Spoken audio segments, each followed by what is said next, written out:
वो है घर, वहाँ पे आवाज जा रही है ना। जब पूरे देश में आ रही है तो उनके घर तक पहुँच रही है, जा रही है। और उनके राहुल गांधी जिनके साथ मिलकर सरकार बनाई है, वो जेनजी का प्रोग्राम पूरे देश में कर रहे हैं घूम घूम के। लेकिन अपने ही राज्य में, अपने घर में जो जेनजी परेशान हो रहा है, और जो ये दोस्तों आखिरी सवाल है मेरा, पूछते हैं चौबे जी से कि जो जंतर मंतर पे हुआ आपने देखा, रांची में भी उससे ज़्यादा हुआ, बच्चे कम थे।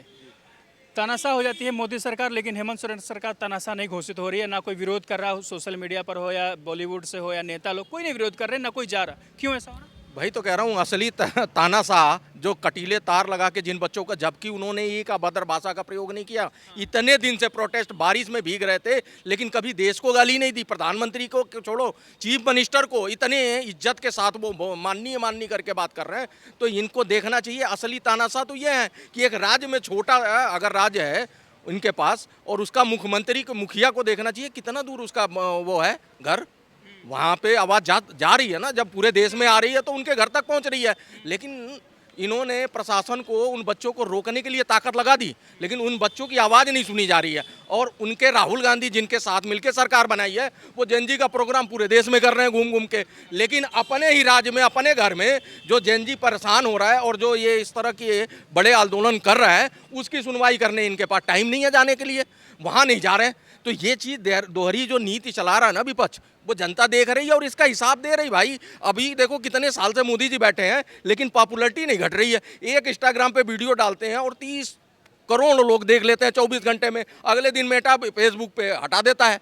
तो वो सारी चीज़ें दिख रही हैं कि किस किस तरह के लोग चाहते हैं कि इस देश में कभी भी सुख शांति ना रहे, देश तरक्की ना करे। इसके साथ इंटरनेशनल और अंदर से भी कुंडी अंदर से भी खोली जा रही है। समझ रहा हो, हमेशा भारत में यही हुआ है कि कुंडी दरवाजे अंदर से ही खोले गए हैं, और वो परंपरा आज भी राहुल गांधी और विपक्ष निभा रहा है कि देश गांधी को जाना चाहिए रांची।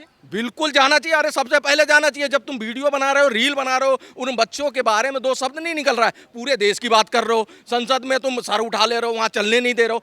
तुम कम से कम संसद में बोलो, तुम वहाँ जाओ, तुम अपने सरकार को बोलो, एक फोन ही कर दे राहुल गांधी, एक फोन पे उनकी सारी समस्या का निदान हो जाता। लेकिन राहुल गांधी के कान में वो आवाज़ नहीं आ रही है। राहुल गांधी के कान में 1000 बच्चे बोल गए मोदी को हटाओ, पुलिस वाले जो घसीट के ले जा रहे हैं वो बोल गए इस तानाशाह सरकार हटाओ। तानाशाही असली तो वहाँ दिख रही है, यहाँ तो कुछ नहीं है ऐसा बच्चों के साथ किया। बच्चों के लिए इस तरह की चीज़ें की नहीं गई, जबकि उसमें एलिमेंट ऐसे घुसे थे जिनको उठा उठा के अब कार्रवाई हो रही है। तो ये कह रहे हैं कि RSS के गुंडे पहले थे, अब उनके साथ क्यों कार्रवाई हो रही है, अब छाती पीट रहे हैं। और केजरीवाल आज ही का बयान है, वो कहता है वो आए थे ठोकने। कितना दूर था भाई संसद, 300 मीटर नहीं 100 मीटर रह गया यार, गेट पे खड़े थे। अगर 3000 की भीड़ तुम्हारे यही खड़गे और ये राहुल गांधी के घर के बाहर आ जाए और कह दे यही बीजेपी की है, हाँ मिलने आए हैं, अब बातचीत करना, चाय समोसा खिलाओगे उनको, चाय पानी पिलाओगे, खोल के आइए आइए। ये कह रहे हैं बच्चों से बात कर लेनी थी। पार्लियामेंट में सभी थे, और इस तरह के लोग 3000 लोग गेट पे पहुंच गए।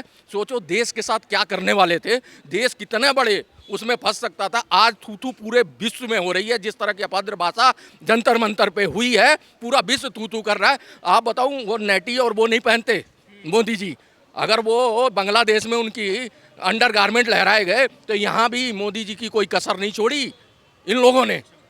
धन्यवाद।